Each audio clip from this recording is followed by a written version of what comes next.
Permata TV YouTube Indonesia dengan bangga mempersembahkan sebuah storytelling kekinian abad ini, diangkat dari karya besar Esa Mintarja yang sangat populer di masanya, berlatar belakang kisah tanah Jawa masa lampau dengan judul Kisah Api di Bukit Menoreh.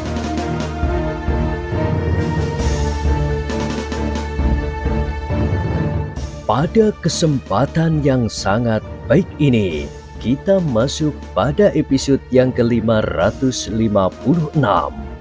Selamat menikmati.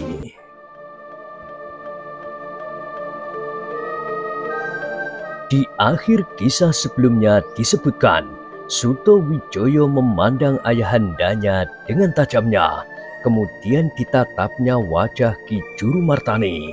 Tetapi ia tidak mengerti apa yang tergores pada dinding hati orang tua itu. Suto Wijoyo, berkata ayahandanya pula, "Di sini aku melihat Agung Sedayu dan Swandaro, murid-murid Kiai Gringsing yang juga disebut Kitano Metir. Mereka adalah orang-orang yang akan dapat membantumu. Di saat-saat Mataram menghadapi kesulitan dalam tingkat permulaan ini, mereka telah menunjukkan jasanya kepadamu. Karena itu bawalah mereka untuk seterusnya." Suto Wijoyo menjadi semakin berdebar-debar. Nampaknya keadaan Ki Gede Pemanahan menjadi semakin baik. Tetapi pesan-pesannya membuatnya sangat gelisah. Agaknya Ki Gede Pemanahan melihat kegelisahan yang terpercik di tatapan mata anaknya. Karena itu maka katanya, "Baiklah, aku tidak akan banyak memberikan pesan-pesan kepadamu sekarang. Mungkin besok atau jika aku sudah sembuh sama sekali. Tetapi sementara itu, baiklah aku masih akan memberikan satu pesan. Selagi aku tidak dapat menjalankan kewajibanku, kau tidak boleh berbuat sekehendakmu sendiri. Di Mataram ada uwakmu Ki Juru Martani. Ialah yang akan menggantikan aku dan akan memberikan banyak petunjuk dan nasihat kepadamu. Kau tidak boleh menolak, dan kau harus menganggapnya seperti kau berhadapan dengan aku sendiri. Sampai saatnya aku sembuh kembali dan menjalankan tugasku sebagai seorang tetua Tanah Mataram dan sebagai orang tuamu." Suto Wijoyo menundukkan kepalanya dan Ki Gede Pemanahan masih melanjutkan, "Selain Ki Juru Martani, maka kau dapat minta bantuan dan perlindungan kepada orang-orang tua yang selama ini selalu membantumu. Kiai Gringsing, Ki Sumangkar, Ki Waskita, dan Ki Demang Sangkal Putung. Bagimu Sangkal Putung adalah penting sekali. Kademangan itu terletak di sebelah timur Prambanan, di sebelah selatan Jati Anom. Pada suatu saat kau akan memerlukan bantuan dari daerah itu." Suto Wijoyo menganggukkan kepalanya. Jawabnya, "Baiklah ayahanda. Kecuali semuanya itu, sampai saat ini kau masih putra angkat yang sangat dikasihi dari Kanjeng Sultan Hadiwijoyo. Karena itu, kau mempunyai kewajiban ganda untuk mentaati perintahnya. Kanjeng Sultan Hadiwijoyo bagimu adalah orang tua, raja, dan justru sekaligus gurumu. Bukankah kau pernah mendapat tuntunan ilmu kanuragan daripadanya? Bahkan Sultan Hadiwijoyo pernah membuka jalur ilmu yang sangat mengagumkan, ilmu yang tidak dimiliki oleh orang lain. Semula, semasa mudanya, Mas Karepet mengenal ilmu itu pada Sultan Trenggono. Dengan sedikit petunjuk, Mas Karepet berhasil menguasai ilmu itu, meskipun menjadi agak lain sifatnya, karena terbentuk oleh kemampuan Mas Karepet sendiri. Ilmu itu semula disebut Tameng Wojo. Dan bukankah Sultan Hadiwijaya menamakannya juga Tameng Wojo? Dan bukankah kau sudah mendapat petunjuk tentang ilmu itu? Jauh lebih banyak dari yang didapat oleh Mas Karepet waktu itu, dari Sultan Trenggono. Cobalah kembangkan ilmu itu di dalam dirimu. Dan kau adalah sebenarnya murid yang baik dari Mas Karepet. Selain Aji Tameng Wojo, kau juga dapat mempelajari ilmu-ilmu yang lain yang pernah terbuka bagimu. Terserahlah kepadamu. Jika Mas Karepet yang mendapat kesempatan itu, ia berhasil menguasainya dengan baik. Lembu Sekilan, sapu angin dan yang lain-lain. Dan bagaimana dengan kau?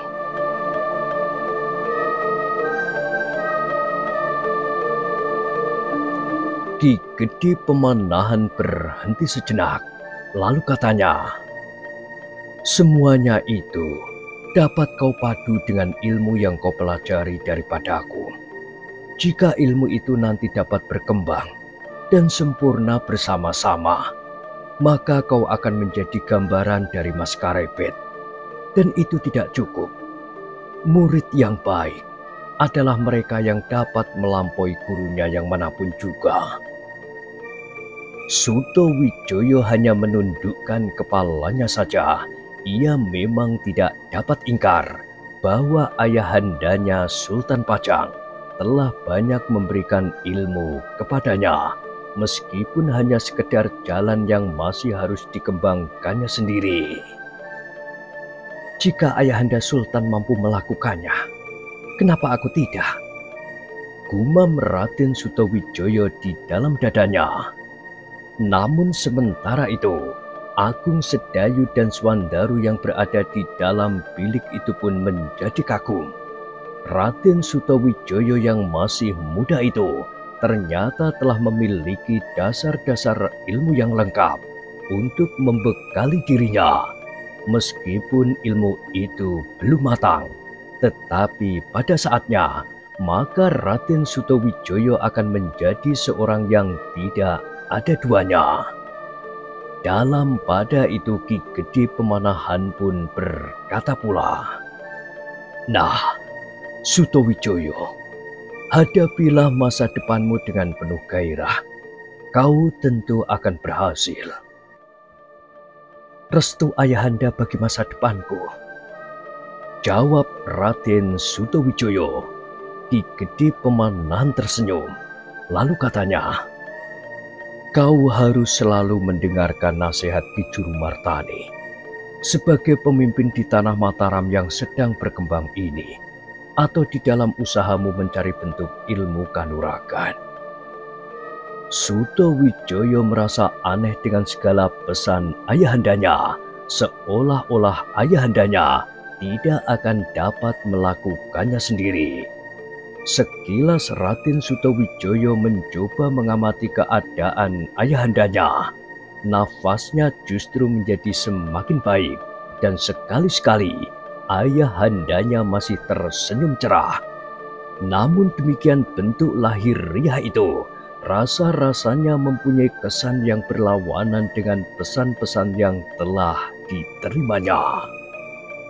Agaknya Ki Gede Pemanahan melihat kebimbangan di hati anaknya, maka katanya kemudian, kau jangan ragu-ragu Sutawijaya, atau barangkali cemas dan terlebih-lebih lagi bingung. Kau adalah seorang laki-laki. Jika kau melihat sesuatu, kau tidak usah mencoba mengingkarinya. Lihatlah dengan seksama.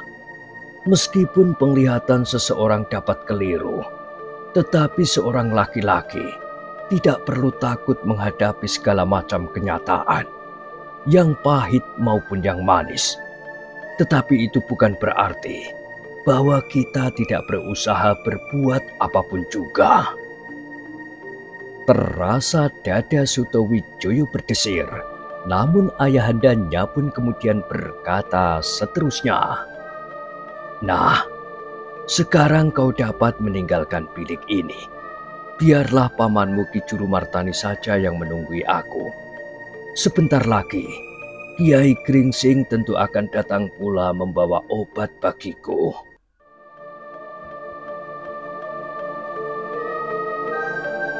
Suto Wijoyo ragu-ragu sejenak, namun dengan isyarat Ki Juru Martani maka ia pun kemudian minta diri bersama Agung Sedayu dan Suandaru. "Jangan pergi kemanapun," berkata Ki Gede Pemanahan. "Mungkin aku memerlukan kau setiap saat." "Aku akan selalu berada di halaman Ayahanda." "Baiklah, ajaklah tamu-tamumu melihat-lihat kebun buah-buahanmu di halaman belakang." "Ya Ayahanda."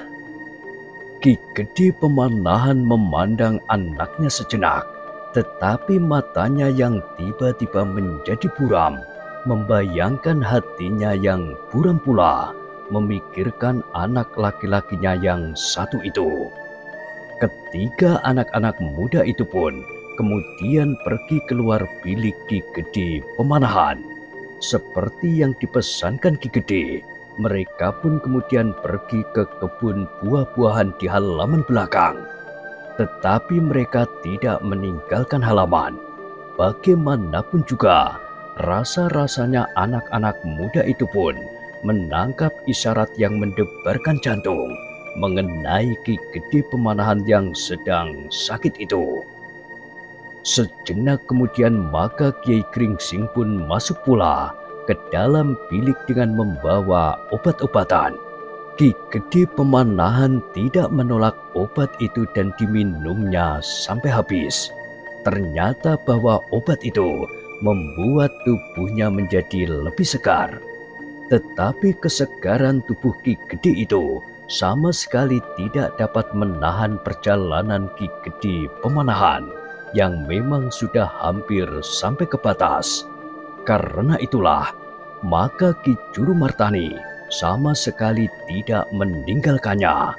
Jika terpaksa ia pergi sejenak ke Pakiwan, maka dimintanya orang lain menggantinya barang sejenak. Sedangkan Kiai Gringsing masih tetap berusaha dengan pengetahuan yang ada padanya untuk memperingan sakit Ki Gede Pemanahan. Justru menurut pengamatan Kiai Gringsing, sekedar untuk memperingan beban jasmaniahnya di saat terakhir. Tetapi orang-orang tua yang melihat perkembangan keadaan Ki Gede Pemanahan serasa sudah dapat melihat apa yang bakal terjadi. Namun demikian, tidak seorang pun di antara mereka yang berani mendahului garis ketentuan yang maha kuasa. Kiai Gringsing, seorang dukun yang memiliki kemampuan yang kadang-kadang di luar nalar dalam usahanya menyembuhkan penderitaan dan sakit sesamanya, harus mengakui kenyataan betapa kecilnya arti manusia, betapa dangkalnya pengetahuan yang ada padanya untuk menjajaki ketentuan dari maha kuasanya. Karena itu, tidak ada yang dapat dilakukan selain berusaha. Usaha yang nampaknya tidak akan berarti, tetapi tanpa memutuskan kesempatan yang diberikan olehnya.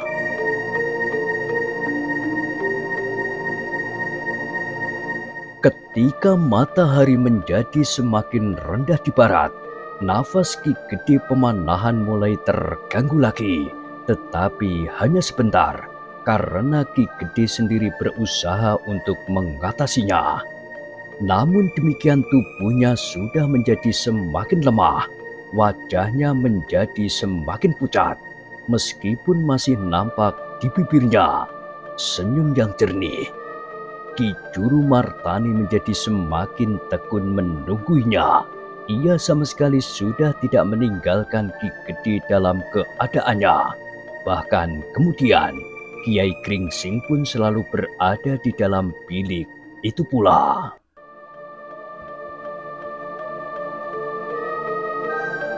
Di Pendopo, Ki Sumangkar, Ki Waskita, Ki Demang Sangkal Putung, dan beberapa orang tua di Mataram para pemimpin serta Raden Sutawijaya beserta Agung Sedayu dan Swandaro duduk melingkar.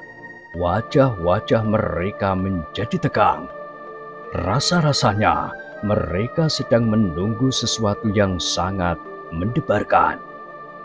Sejenak kemudian Ki Gede Pemanahan masih memanggil beberapa orang pemimpin tanah Mataram yang baru dibuka itu. Diberikannya beberapa pesan tentang tugas-tugas mereka.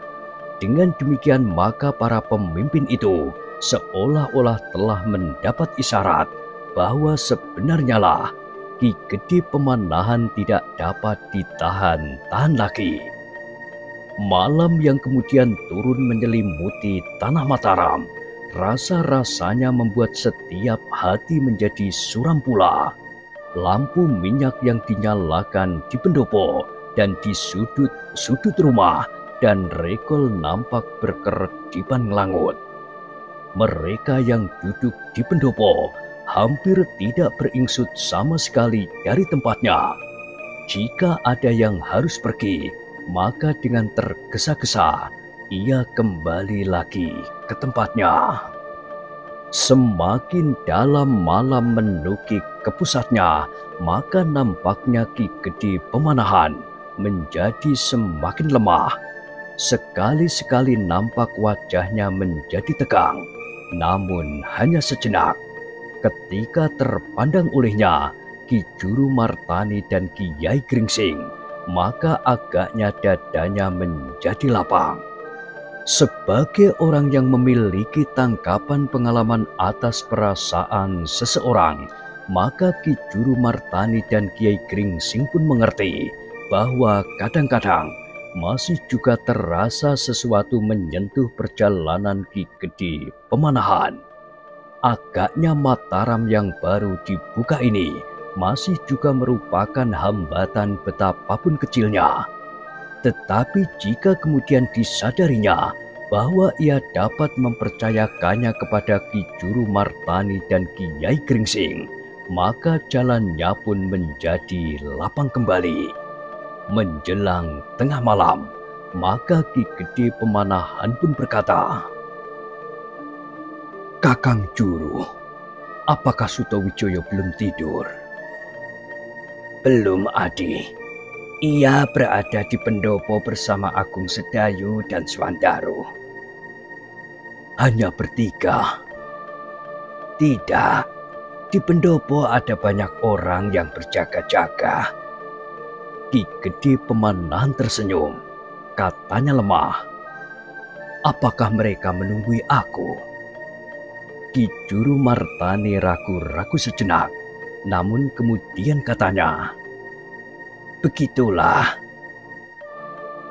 "Agaknya mereka pun sudah melihat bahwa aku tidak akan bertahan lebih lama lagi." Kiai Gringsing menarik nafas dalam-dalam, namun Ki Gede Pemanahan berkata, "Jangan tersinggung Ki Pamungkas. Bukan karena Kiai Gringsing tidak mampu mengobati orang sakit, tetapi sakitkulah yang sudah menjadi parah." Kiai Gringsing memandang Ki Gede Pemanahan dengan seksama. Kemudian perlahan-lahan ia menjawab, "Tidak seorang pun yang dapat melawan keharusan Yang Maha Kuasa, Ki Gede. Semua yang harus terjadi akan terjadi."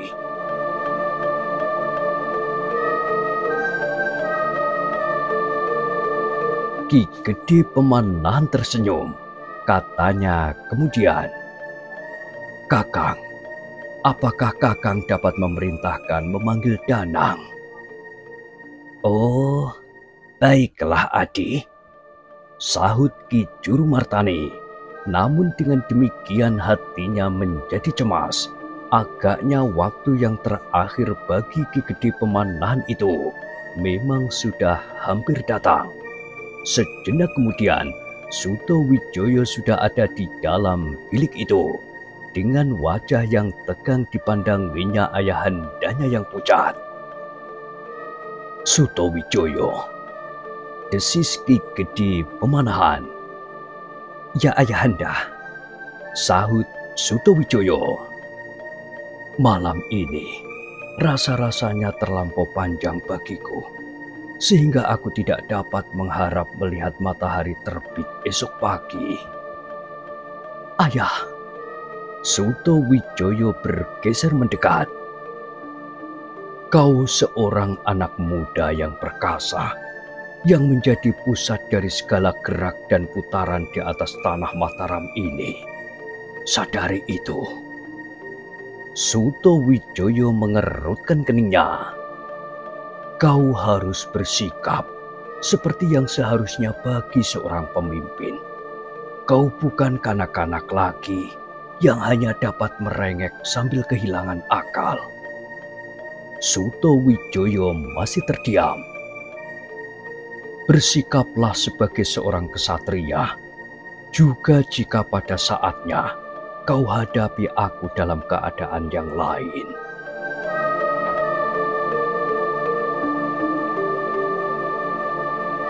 Terasa sesuatu menyumbat di kerongkongan, tetapi setiap kali terngiang kata-kata ayahandanya. Kau bukan anak-anak lagi yang hanya dapat merengek sambil kehilangan akal. Karena itu, Sutowijoyo berusaha untuk menahan hatinya. Itulah pesanku terakhir kepadamu, Sutowijoyo. Pesanku yang lain sudah cukup banyak. Sekarang panggillah orang-orang tua itu kemari. Lebih dahulu tamu-tamu kita yang perkasa. Sutowijoyo hampir tidak dapat beringsut dari tempatnya, namun tatapan mata ayahandanya yang sayu itu seolah-olah menusuk jantungnya dengan tajam dan selalu melihat apakah pesan-pesannya diperhatikan. Aku seorang laki-laki, geram Sutowijoyo di dalam hati. Sejenak kemudian maka Ki Sumangkar, Ki Waskita, Ki Demang Sangkal Putung telah berada di dalam bilik itu bersama Ki Juru Martani dan Ki Yai Gringsing. Dengan dada yang berdebar-debar, mereka melihat nafas Ki Gede Pemanahan yang sudah menjadi semakin lambat.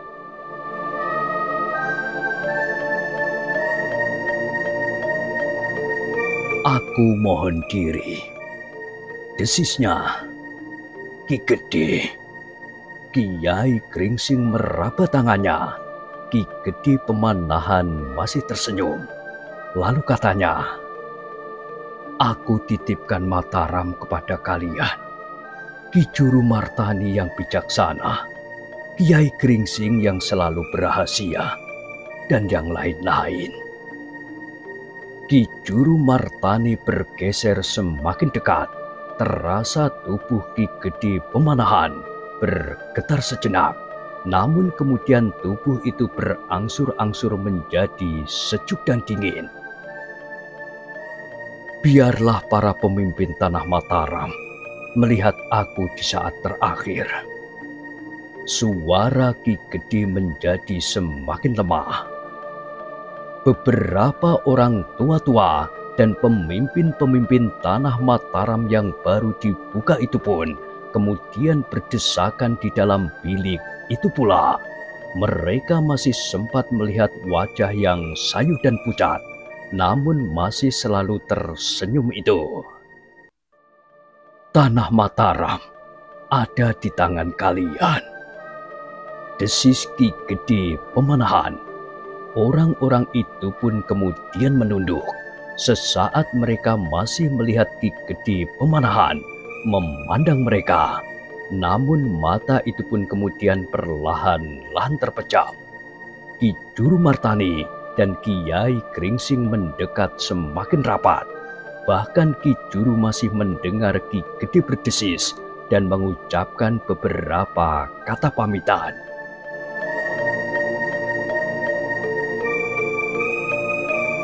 Sesaat kemudian semua orang yang ada di dalam bilik itu melihat Ki Gede Pemanahan seolah-olah memperbaiki letak tubuhnya, menyilangkan tangannya di dada, dan memejamkan matanya rapat-rapat, seakan-akan sesuatu telah bergerak merambat dari ujung kakinya, perlahan-lahan naik ke lututnya, dan bahkan seperti nampak di bawah pakaiannya, sesuatu itu merayap terus.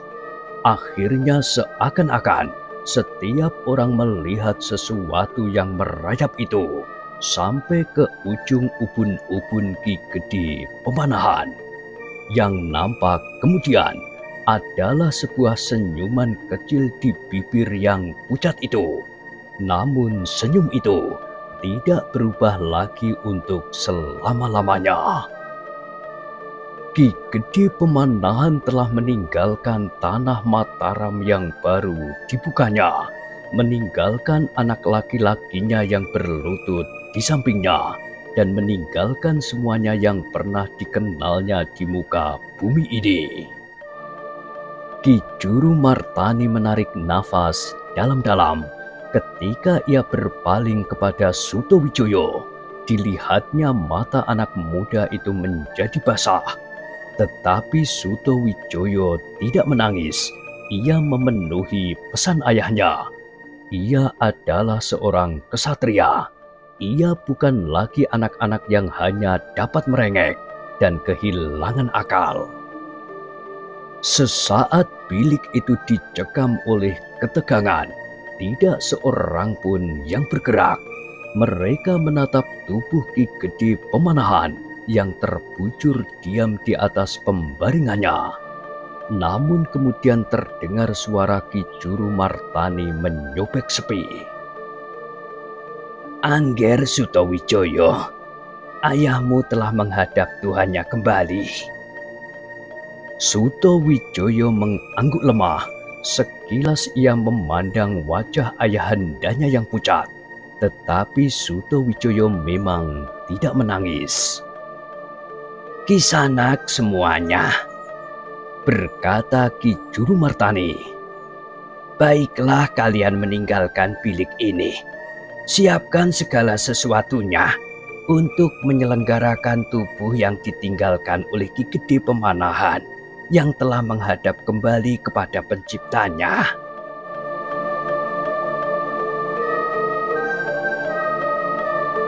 Demikianlah, maka orang-orang yang ada di dalam bilik itu bagaikan terbangun dari mimpi. Mereka baru menyadari sepenuhnya apa yang telah mereka saksikan. Ki Gede Pemanahan telah mendahului mereka kembali ke asalnya. Sejenak kemudian maka di rumah itu pun segera menjadi sibuk. Setiap orang berdesis tentang Ki Gede Pemanahan yang telah meninggal. "Seperti sedang tidur saja," desis seseorang yang sempat melihat Ki Gede Pemanahan di saat terakhir. "Ki Gede memang seorang yang besar," sahut yang lain, "yang seakan-akan telah mengatur segalanya menjelang saat terakhirnya." Dan setiap orang pun berbicara di antara mereka dengan cara masing-masing.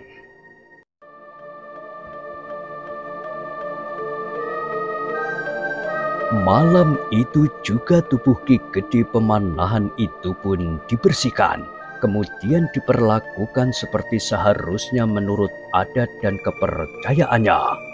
Sutowijoyo benar-benar berusaha untuk tetap memenuhi pesan ayahandanya.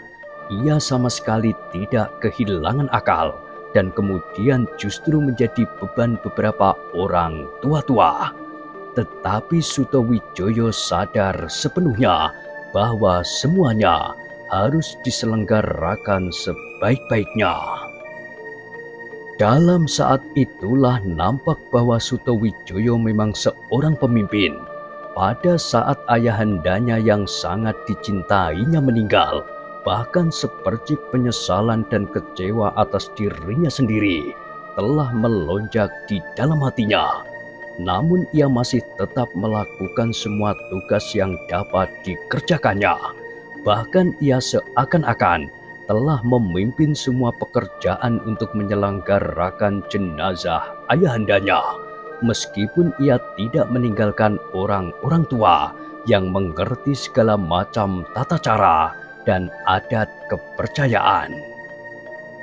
Berita tentang meninggalnya Ki Gede Pemanahan itu pun segera menjalar ke seluruh tanah Mataram, sehingga tanah Mataram itu pun telah diliputi oleh suasana berkabung.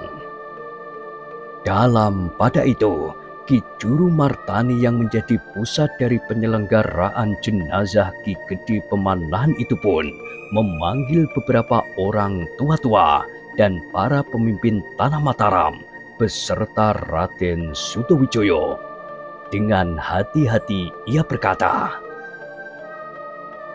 "Apakah sebaiknya menurut pertimbangan kalian, kita akan memberitahukan kepada Kanjeng Sultan di Pajang?" "Adalah sebaiknya demikian," sahut Ki Lurah Branjangan. "Di saat terakhir, Ki Gede masih tetap merasa dirinya dekat dengan Kanjeng Sultan.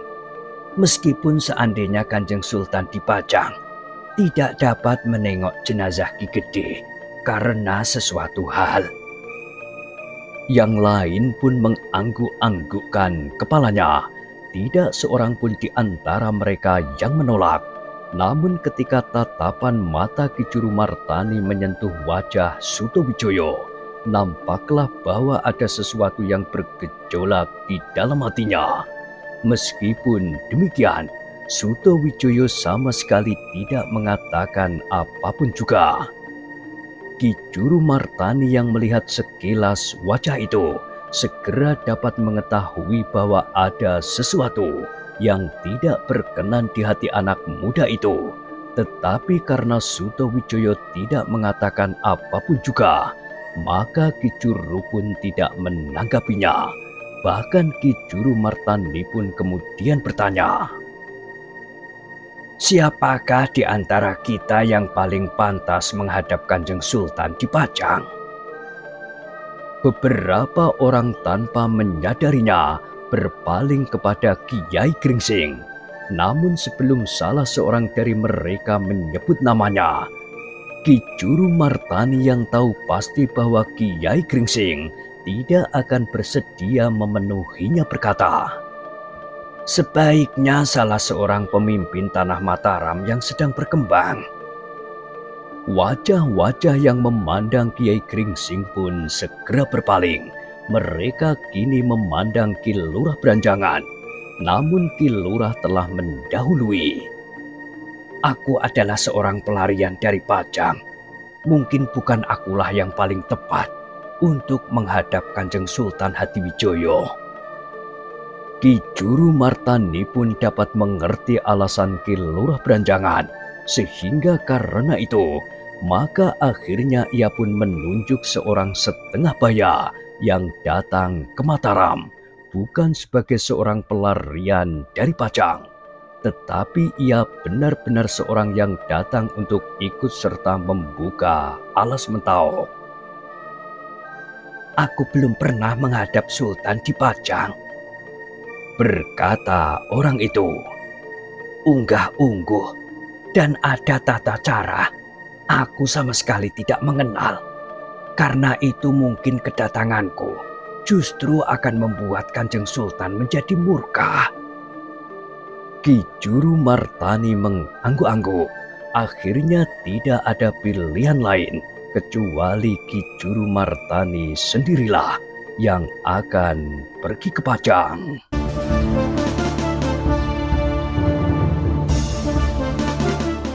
Nah, bagaimanakah kisah selanjutnya? Silahkan ikuti terus kisah Api di Bukit Menoreh pada kesempatan berikutnya. Sampai jumpa.